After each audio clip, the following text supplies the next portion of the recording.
Hey friends, it's Meg, and today we're going to talk about natural birth control, aka the Fertility Awareness Method. It's actually the method of birth control I've used over the last 5 years, and I've done it with confidence, hormone-free, and it's actually one of the most empowering things I've ever learned. So today we're going to break down what it is, how it works, and why this isn't hippie magic. This is science-backed, evidence-based, research-proven natural birth control. No pill, no hormone, no IUD. Let's quickly break down what the Fertility Awareness Method is. It's a science-backed approach to understanding your body's natural fertility signals, like your basal body temperature, cervical mucus changes, and this lets you identify when you're fertile and when you're not. You can use that information about your fertility to avoid exposure to semen and therefore avoid pregnancy. So women are only fertile 6 days a cycle, and that's because sperm can live in our fertile cervical mucus for up to 5 days, and the egg survives around 24 to 36 days after ovulation.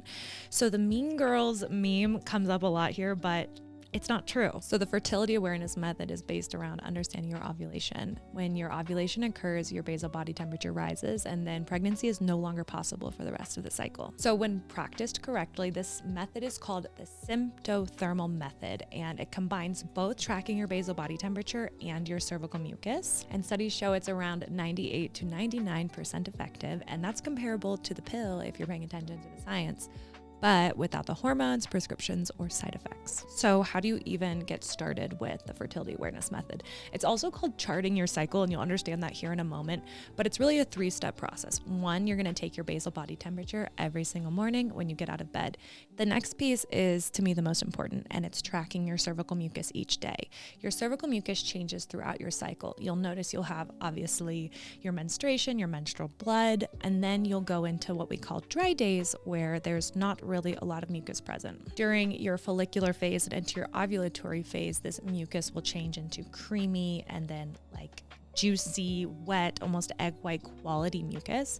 I think it's a huge disservice that women were told this is called discharge, when really it's like this fertile essence coming out of our bodies that gives us a beautiful evidence to what our fertility is doing in real time. So when mucus is present, generally that's our fertile window, that's when pregnancy is possible. And so we pay a lot closer attention to what's going on. And you'll start to notice that you have dry days and then you'll have mucus days. Those mucusy days where we're noticing especially that egg white quality mucus, that's when we're fertile. That's your fertile window. And that's when sperm can survive and pregnancy is possible. And the 3rd step is to chart these observations either on a paper chart or an app. When you record both your temperature and your cervical mucus on a chart, then these patterns really start to appear through data visualizations. That's why we love data. You'll notice the wet phases that lead up to ovulation, and yes, that's your fertile time. And then after you see a sustained temperature rise for 3 days, you'll know your fertile window's closed, ovulation has occurred, and you're now in your luteal phase where pregnancy is no longer possible until your next cycle begins. And once you see this pattern in your data over a few cycles, you'll start to realize how obvious it really is. The data is really, really clear. There's been a lot of lies told to us women that our bodies are too complicated and complex to really understand. This starts to feel like learning the language that your body's been speaking to you the whole time. So what do you use? A lot of women will just do this charting methodology on a paper chart. You can even print them off the internet.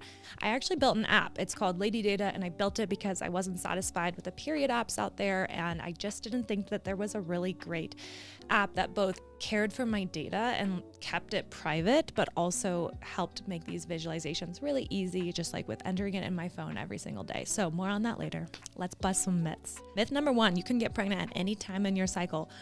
False. Women are only fertile up to 6 days a cycle. I think this is one of the most annoying myths we've been told because it has perpetuated a lot of fear unnecessarily in women. It's actually not as easy to get pregnant as they made it out to be.